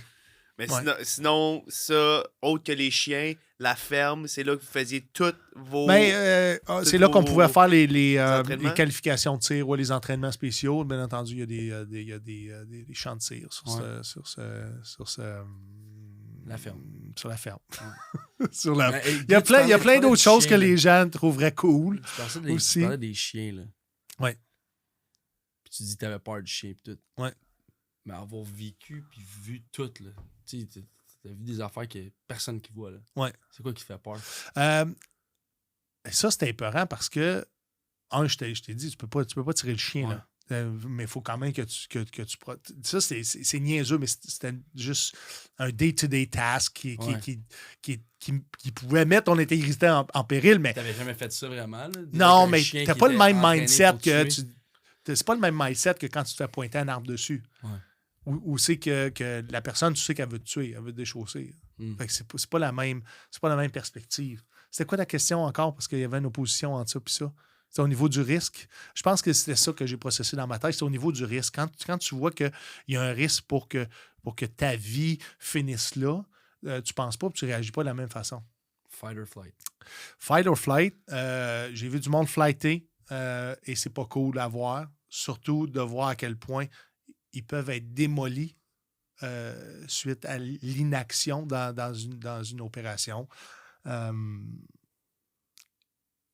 Ouais, c'est vraiment pas cool parce que tu sais pas comment ton corps va réagir face à une situation où est-ce que tu vas mourir. Moi, j'ai toujours été satisfait de la façon dont j'ai réagi et j'ai agi, même après coup. Mais tu sais, quand tu passes ta vie à être entraîné pour faire quelque chose, il arrive un événement et ton corps t'a laissé tomber, ou du moins ton cerveau a laissé tomber ton corps. C'est vraiment pas cool. Puis c'est là où est-ce que c'est important et que l'entraînement est primordial, c'est que tes amis vont être là pour toi. Et des fois, ça peut prendre quelques secondes avant que quelqu'un se sorte d'un état pour continuer à être fonctionnel et d'occuper ses fonctions de soldat. Quelqu'un qui fige raide, là, qui sait plus. Oui, mais il y a des techniques aussi pour sortir d'un état comme ça, tu sais, de s'hyperventiler est une façon de s'en sortir.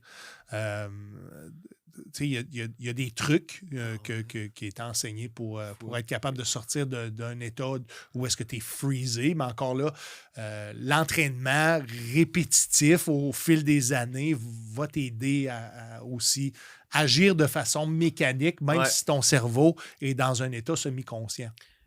La roue clic, puis ça et enchaîne. ça appartient pas juste à l'armée ou aux opérations militaires, là, n'importe qui va vivre un événement où est-ce que ça peut être sa vie à lui ou à elle, mais ça peut être aussi à un de ses enfants, bien, le corps ne pourra pas fonctionner parce que, justement, la tête a pris le dessus sur la probabilité d'être capable de poser une action. Mhm. Fait que ça appartient pas juste à l'armée. Les gens qui ont vécu des accidents de voiture, les gens qui ont vécu des événements avec des potentiels traumatisants vont avoir vécu un peu des fois cet état-là. C'est pas le même pour tout le monde. Certaines personnes vont être dans un état semi-conscient, d'autres personnes vont voir la scène comme s'ils écoutaient un film. Et il y en a d'autres qui vont sortir beaucoup plus rapidement de cet état-là, que tu réalises que ta vie est en danger pour passer à l'action. Ouais.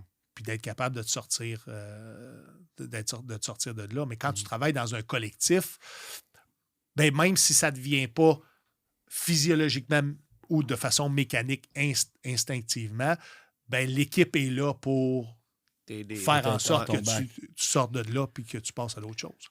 En 20 ans d'avoir servi dans les forces spéciales, c'est quoi que tu as appris? Puis est-ce que tu peux dire, en fait, est-ce que l'armée, ça t'a amené plus de bien ou plus de mal? C'est une bonne question, ça. Plus de bien, plus de mal. Moi, j'ai l'impression plus de bien, mais il y a eu... Tu sais, j'ai payé le prix, veux pas...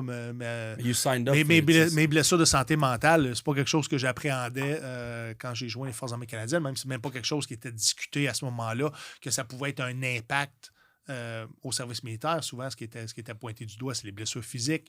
C'est après ça la difficulté de retourner dans la vie civile parce que tu étais habitué de réagir de façon violente à une menace, mais tu arrives chez un dealer et il ne veut pas te donner le prix que tu veux, ben c'est pas la même réaction que tu as que si tu es sur un champ de bataille. Ouais. Donc, c'est... il peut, pour certaines personnes, avoir une perte de... comment je pourrais dire ça?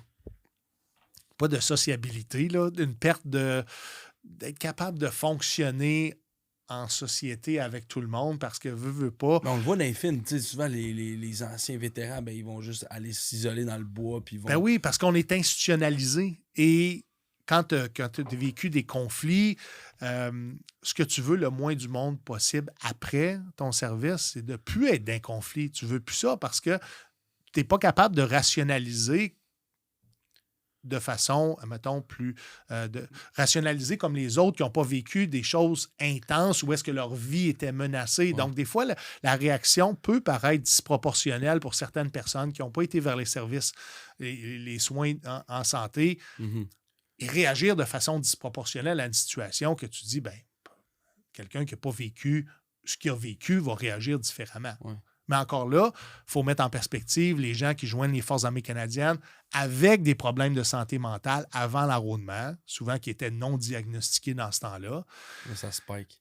Bien, c'est un défi supplémentaire quand il arrive un événement traumatisant. Tu restes marqué avec ça. Là, il faut que tu deals avec un traumatisme, mais en ayant aussi un problème de santé mentale qui n'appartient pas à l'armée. Ouais. Donc là, c'est plus complexe d'avoir plus d'un traumatisme ou d'avoir un problème de santé mentale puis de traiter des événements qui peuvent être traumatiques.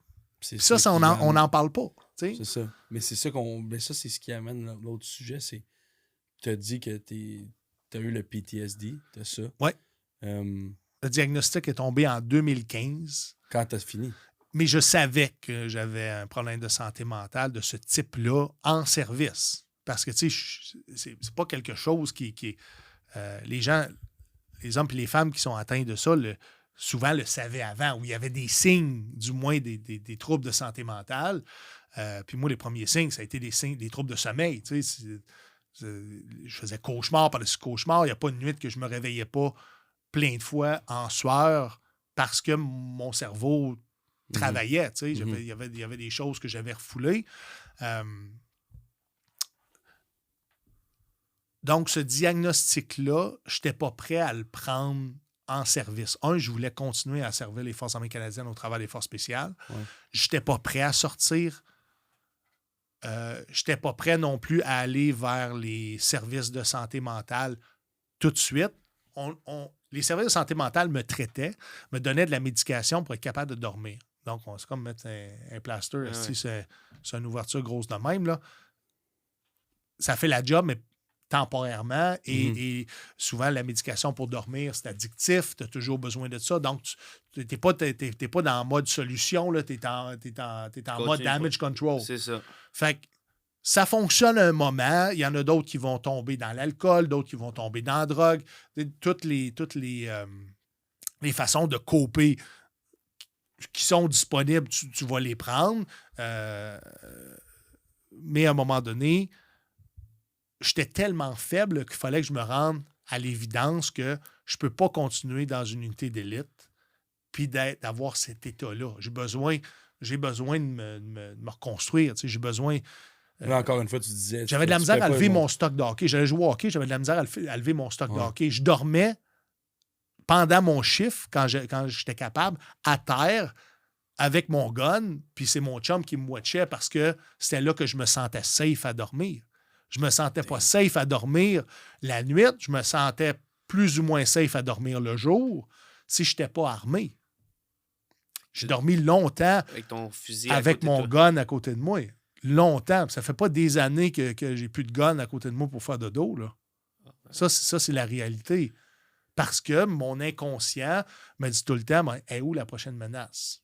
Puis s'il y en a une, ben, moi, être là pour réagir. Tu sais, quand je te parle de réaction disproportionnelle à une situation qui ne mérite pas une réaction, ça, c'en est une. C'en est une, tu sais, de vouloir s'isoler justement pour ne pas rentrer en conflit ou pour ne pas être dérangé par quelque chose qui pourrait... quelque chose que tu ne t'attends pas. Donc, la surprise, l'effet de surprise, ça peut être aussi un trigger pour certaines personnes qui sont pas soignées adéquatement. Puis maintenant, tu dirais que comment tu deals avec ça? Aujourd'hui, je passe au travers de l'offre en santé au niveau psychologique et physiologique. Mon physiologique, ça ne s'améliorera jamais. J'ai de l'arthrose généralisée, j'ai des douleurs chroniques, j'ai de la fibromyalgie. Je suis scrap. Vraiment, vraiment, vraiment scrap. Je ne changerai rien à ça, même si c'est des maladies dégénératives. Donc, ça va aller en s'empirant. Heureusement, au Canada, maintenant, la marijuana est légalisée. Ça fait qu'aujourd'hui, je peux bénéficier du cannabis à des fins médicales. Est-ce que tu trouves que ça t'aide beaucoup? Oh, fuck, ça a été une bénédiction. Autant physique que mental? Puis là, tu vas voir que moi, je ne trippe pas sur le cannabis comme quelqu'un qui en prend de façon récréative. Moi, ça a changé ma vie. Mes reins étaient crissement magané. Je devais cesser la médication chimique. La Marie a été, je sais pas, moi, ça a été libérateur, dans le sens que du jour au lendemain, j'ai arrêté d'avoir des brûlements d'estomac. Je savais que mes reins étaient beaucoup moins sollicités dans la prise de médication, que c'était légal. Donc, on enlevait l'étiquette que c'était une drogue parce que moi, je n'avais jamais pris ça dans ma tête dans ma vie parce que c'était une drogue, puis je ne voulais pas toucher à ça. Puis, je trouvais qu'on était crissement moins fonctionnel sur le cannabis.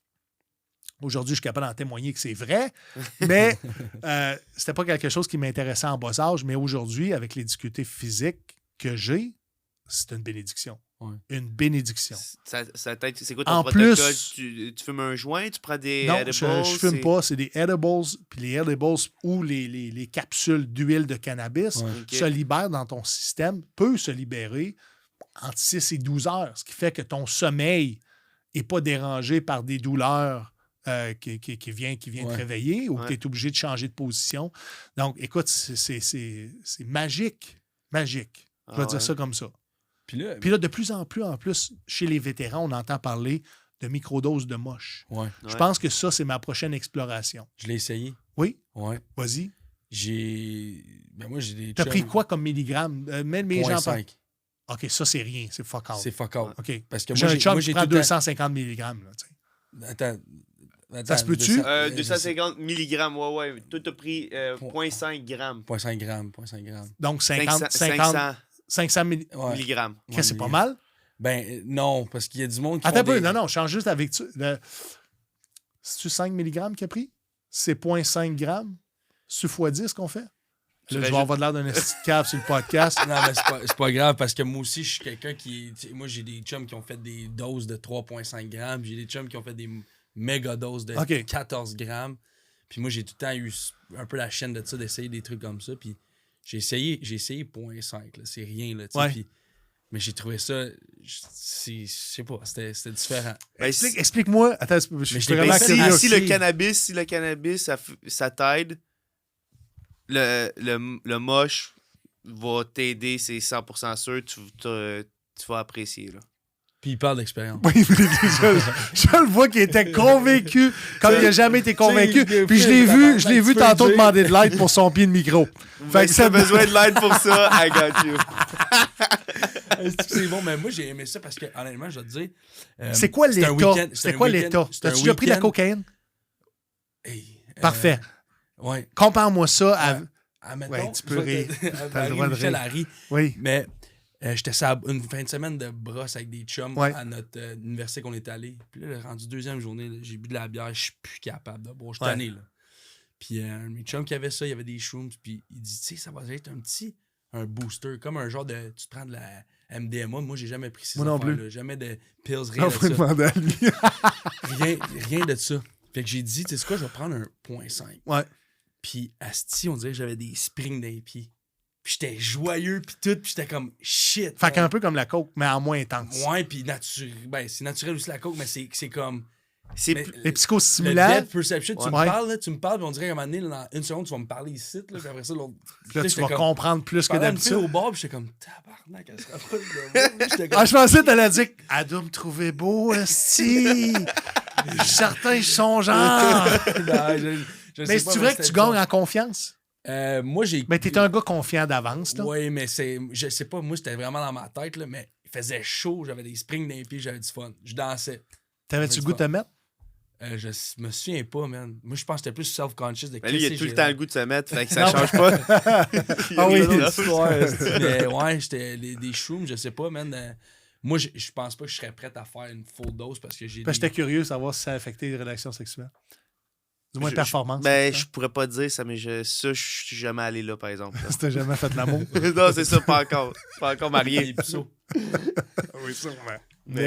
Sûrement. Mais non, c'est ça. C'est bien. Fait que si commence à petite dose. Là, mais moi, je dirais que ça ressemble pas mal à. Il y a un dispensary à Ottawa qui vend de la microdose de mushroom. Mais si tu vas à Kanawake, tu pourrais facilement te trouver ça, à ce qui paraît. Pourtant, j'ai demandé quand j'étais à Kanawake si. C'était même pas des shrooms, c'était du cannabis. Je me demandais s'ils vendaient du cannabis.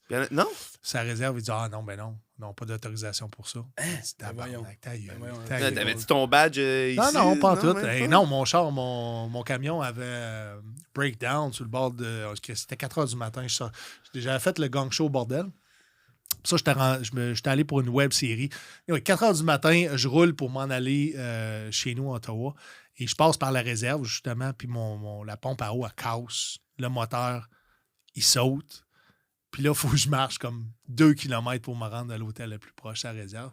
Fait que j'ai eu le temps d'arrêter puis de demander au monde parce que si je dors ailleurs, j'ai besoin de ma médication. En fait, le cannabis a des fins médicales pour être capable de dormir. Sinon, je dors pas. Je viens d'arriver du Panama et ça a été compliqué pour moi de dormir là-bas parce que j'avais pas le droit de traîner ma médication avec moi. Même si j'avais une autorisation, même si j'avais ma prescription, c'est drôle à dire, le Panama est très, très strict au niveau de la possession de cannabis. Et je n'ai pas voulu prendre la chance d'essayer d'avoir ça d'un pusher là-bas. Je me suis dit, moi, respecter les règles, je vais essayer de prendre... je suis retourné avec des pilules pour m'aider à dormir que je prenais dans le temps. Il fallait que je traîne la vieille médication pour être capable de dormir. Puis j'ai dormi, ça a été terrible. Une semaine de merde. Tu sais, quand tu es habitué à une médication, là, peut-être vous autres, vous n'êtes pas là-dessus, mais ceux qui sont habitués à des médications, la minute que la routine change, ça dérègle les hormones. Le corps réagit différemment. Puis là, tu te retrouves débalancé. Penses-tu que tu peux t'en sortir à un moment donné? Penses-tu que tu vas être clairé de ton syndrome post-traumatique? Tu peux pas te clairer de ça. Okay. Tu peux désensibiliser les émotions qui étaient refoulées ou les émotions que tu as vécues pour arriver à être beaucoup plus fonctionnel. Au niveau pas de l'hyperactivité, mais de l'hypervigilance, je pense que je ne perdrai jamais ça. Je vais toujours être d'une certaine façon hyper vigilant. Je pense que de temps en temps, je vais toujours faire un cauchemar ou deux, mais ils vont être beaucoup plus espacés. T'es un gars intense. Right? Je suis un gars intense, passionné. Puis c'est à l'intérieur de moi. Mais est-ce que tu es de la même manière, mettons, ça brosse?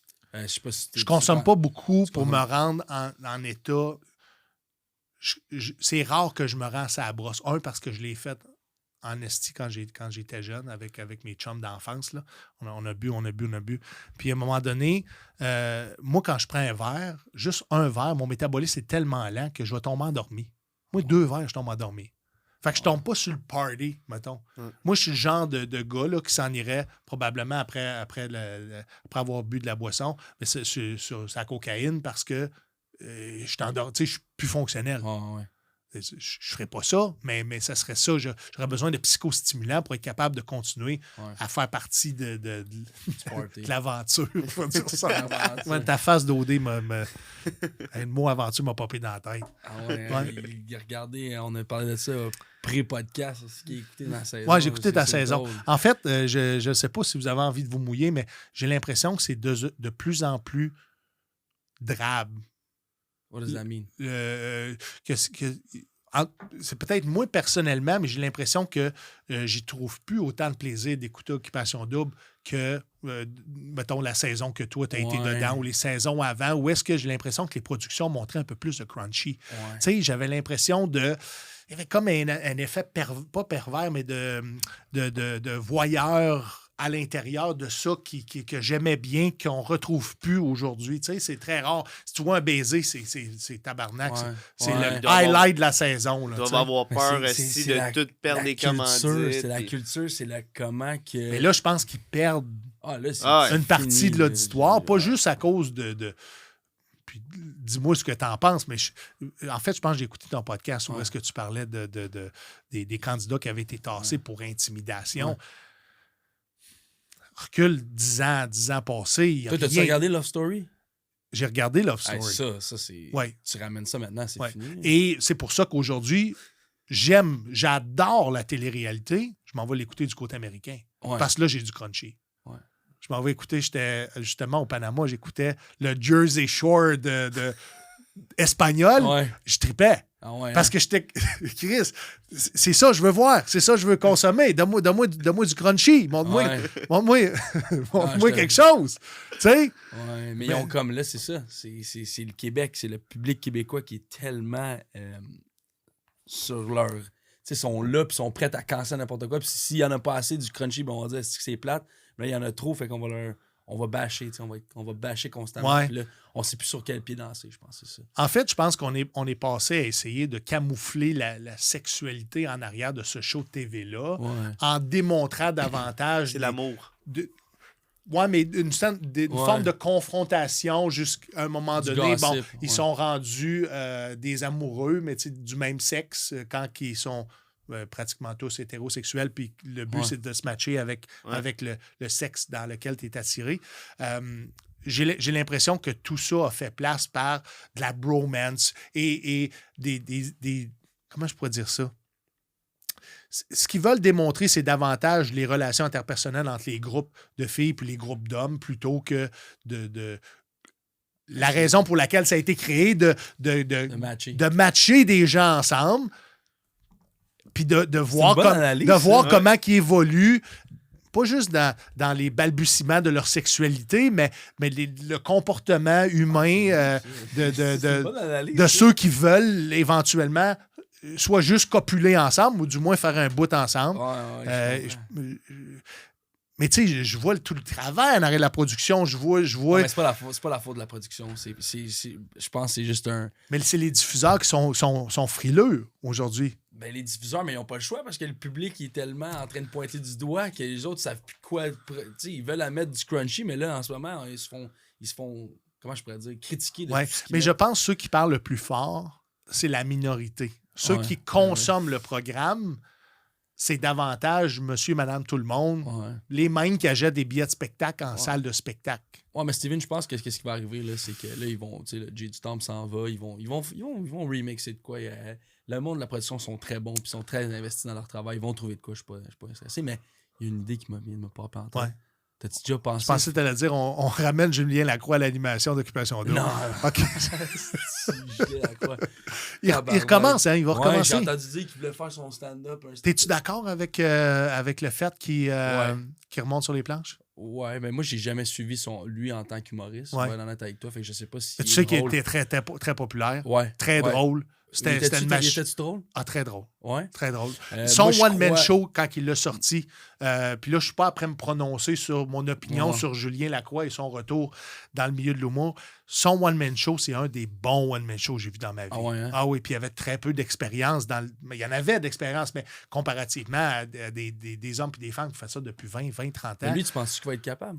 Je pense qu'il va réussir à cause justement de son talent. Encore une fois, je ne suis pas là pour supporter ou de le canceller. Là, je suis juste là pour donner mon opinion. Je crois qu'il va réussir. Marie-Pierre Morin a réussi à revenir dans le paysage public. J'avais une blague sur Marie-Pierre Morin dans mon spectacle et je suis à veille de la tasser de mon spectacle parce que je vois qu'elle regagne en popularité dans le paysage québécois. Puis ça, ben, c'est aidé aussi de boîtes d'images publiques, right? Mm-hmm. Donc, il y a tout un cheminement qui a été fait pour ces artistes-là parce qu'ils sont des vaches à lait. Veut pas que ils génèrent énormément d'argent. Les gens les suivent, les gens les aiment. Il y a des détracteurs qui les aiment pas, mais ça favorise aussi le fait qu'ils sont populaires et sont encore plus vendus. Mm-hmm. Donc, si tu veux pas le retour de Julien Lacroix en stand-up dans le paysage québécois, parle pas de lui. Parce que si tu en parles, l'algorithme, tu le favorises, puis ce gars-là va être encore plus vu et entendu, et son message au travers des boîtes d'images publiques vont faire en sorte que tu vas retrouver de la sympathie pour le jeune homme qui, à un certain point, a avoué avoir eu des comportements sexuels inappropriés. Mm-hmm. Au final, c'est ça. Mais est-ce qu'on croit en l'état de droit? Il y a plusieurs personnes qui ne croient pas en l'état de droit. Il y a des gens qui croient que notre système de justice est cassé. Puis mais moi, je crois à la réhabilitation. Je crois qu'il faut que tu fasses ça qui arrive. C'est un genre de cheminement que bien du monde ont fait, du monde qui vont en prison, qui reviennent, puis après ça, sont il faut croire dans la civilisation. Ouais. Fait que je pense que s'il a fait ce qu'il avait à faire, moi, honnêtement, je vais être honnête avec toi, je connais l'histoire, j'ai lu beaucoup que, là, il y a eu les allégations qui ont été retirées de certaines personnes. Oui, mais ça reste que lui a passé aux aveux sur une situation qui était d'ordre criminel. Ouais. Fait que là, je sais pas si sa réhabilitation est faite, mais si oui, man, ben oui, genre, je crois que là, il devrait avoir le droit de refaire son métier qui est de faire rire le monde. Ouais. Que... Parce qu'il n'a pas été poursuivi au civil non plus. Ouais. Ce que les victimes présumées auraient pu faire, c'est oui, ils ne sont pas capables de prouver hors de tout doute raisonnable parce que lui, il n'a pas témoigné sous serment de son infraction ou de son acte criminel, mais il aurait pu aller au civil où est-ce que tu n'as pas à prouver hors de tout doute raisonnable. Ouais. C'est ça la différence. On n'a pas vu ça. Il était-tu mineur dans ce temps-là aussi? Je pense que c'était un des aspects qui était. Mais si je parle de réhabilitation, il faut croire en la réhabilitation parce qu'au Canada, on a mis fin à la peine de mort parce qu'on croyait aux erreurs du système de justice, mais on croyait aussi en la réhabilitation. Puis c'est là où est-ce qu'il vient toute la pertinence de la commission des libérations, c'est qu'une fois que tu as purgé ton temps, si un groupe de personnes, c'est pas juste un psychologue ou un travailleur social, là, c'est un groupe de travail qui se penche sur les chances de réhabilitation de cet individu-là. Puis, allez pas penser que ces gens-là qui commettent des choses-là ont eu des vies roses, là, qui ont eu des enfances qui sont roses. Souvent, ça n'a pas été éduqué. Souvent, l'éducation s'est faite sur le tard, c'est fait un peu tout croche. Le milieu était tout croche. Donc, est-ce que tu as donné les chances égales à cet être humain-là d'être capable d'évoluer en société, à respecter les lois et les règlements? Bien, ça se peut qu'à quelque part, la chaîne a débarqué. Là, mais il faut croire qu'il est capable de rembarquer en selle puis d'être capable de suivre les lois et les règlements et d'avoir appris, de s'être éduqué, aussi être capable de démontrer que émotionnellement, ça t'a fait quelque chose d'être à côté de la traque. Ouais. Tu sais, si tu le ressens jamais parce qu'on parlait de coupure émotionnelle, si tu n'es jamais capable de le ressentir, puis tu n'as jamais fait les efforts pour essayer de te reconnecter sur tes émotions, les chances de récidive sont beaucoup plus grandes. Puis en plus, dans le système de justice pour la réinsertion sociale, le pourcentage n'est pas si élevé que ça, mais il faut quand même y croire parce que le pourcentage avec lesquels on réussit à réhabiliter et à retourner sur le marché du travail, payer des taxes, fonctionner en société, bien, il est important. Il est important. Et si on n'y croit pas, bien là, il faut changer le système de justice, il faut ramener la peine de mort, il faut... mais ce que moi, je vois présentement, ce qui est probablement le châtiment que ceux qui s'expriment le plus fort sur les réseaux sociaux veulent, c'est qu'il y ait un abandon de la vie publique si tu as commis quelque chose qui est répréhensible des gens sur les réseaux sociaux. Mais... Peu importe que ça soit pas criminel du tout, que ça soit d'ordre moral, ben, puis là, je parle plus de Julien Lacroix, OK, que si tu fais quelque chose d'ordre moral, exemple, puis peut-être ça va aller là à un moment donné, les hommes ou les femmes qui trompent leur conjoint dans le cours de leur vie peuvent peut-être se voir cancellés au niveau public éventuellement. Ouais. Peut-être. Si on va jusque-là au niveau de la morale, puis c'est la religion catholique avant qui fixait les règles de la morale. Donc, tu étais excommunié, tu étais renvoyé du village, personne n'avait le droit de te parler, sinon les gens allaient toi-même te canceller. Fait que là, on est rendu qu'on a des règles morales dans les comportements humains en société. Il y a des grandes questions à se poser là, tu sais. C'est les réseaux sociaux. Je crois vraiment qu'on a place à réhabilitation, puis du moins... il y a l'opportunité de démontrer qui s'est réhabilité puis qu'il a changé. On peut laisser la chance au coureur. Puis après ça, ben, si ses actions ne suivent pas ses paroles, ben là, après ça, c'est là qu'on pourra prendre une décision. Mais une chose est sûre, c'est qu'on peut pas juste dire il a fait des actions, il s'est excusé, il a admis, puis tout ça, mais pas grave, lui, sa vie est finie. Non. Il a cheminé là-dedans. On donne une chance. Le milieu est d'un commun accord que... Bien, commun accord, je n'ai pas rencontré tous les acteurs du milieu, mais tout le monde semble dire on ne donnera pas de chance à Julien Lacroix de remonter sur une scène qui nous appartient. Mais Julien a le potentiel avec son équipe de s'autoproduire. Est-ce que les gens vont aller à la rencontre de cet artiste-là repenti? Je pense que ça va quand même prendre quelques années avant que les gens retournent en salle pour voir ses spectacles. Je le crois. Il va commencer petit, puis Encore là, c'est les gens qui vont décider s'ils prennent de leur temps, de leur argent pour aller voir cet artiste-là qui a avoué avoir commis une infraction, un acte criminel de façon publique. Même s'il y a des rétractations, des allégations. Ça reste que les allégations sont sérieuses. On dirait que je ne sais pas quoi penser de cette condamnation-là de ne plus avoir le droit d'exister de façon publique, puis qu'il faut pratiquement que tu changes de ville pour être capable d'exister, ou peut-être même de pays. Tu sais. C'est la société qu'on vit, puis je pense que tranquillement, on est en train de rechanger ça, puis de réaliser que peut-être on devrait avoir laissé place à plus de réhabilitation. Les gars, je sais qu'on tire sur la fin. J'aurais aimé ça vous donner plus de contenu, je pense, au niveau de l'armée. Mais j'ai adoré la conversation qu'on a eue. Pour vrai, j'ai vraiment aimé ça. J'ai aimé comment vous êtes ouvert d'esprit. Parce que, tu sais, je vais le dire à tout le monde, on s'est rencontrés rapidement avant, on ne se connaissait pas. Puis je ne savais pas nécessairement où est-ce que vous vouliez aller. Mais moi, j'ai beaucoup aimé la direction qu'on a prise dans le podcast, puis on est allé un petit peu n'importe où. Je vous remercie beaucoup. Steven, tu reviens quand tu veux. C'était un honneur pour nous autres de te recevoir sur le podcast. Là, on n'a même pas de show au sujet du spectacle, de ton spectacle. Tu es rendu un humoriste. Mais on aimerait ça que tu reviennes sur le podcast. Pour nos auditeurs, s'ils sont intéressés à allez vous abonner à mes réseaux sociaux. Steven Bilodeau, humoriste. J'ai une chaîne YouTube, j'ai un compte Facebook. On va te taguer, for sure. J'ai un compte Instagram. Si vous voulez apprendre à me connaître davantage, allez voir un documentaire qui a été produit par TVA. C'est sur TVA+, ça s'appelle Rire pour guérir. Et vous allez voir un un bon portrait de je viens de où, pourquoi j'ai fait les choses, où c'est que je m'en vais. Puis là, on dresse le portrait aussi de ma nouvelle carrière en humour.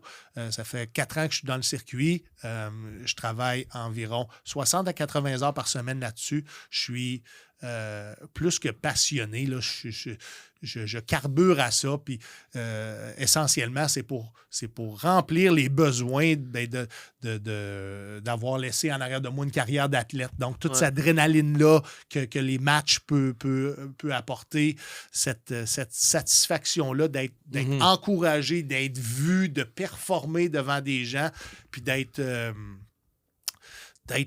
comment je pourrais dire ça?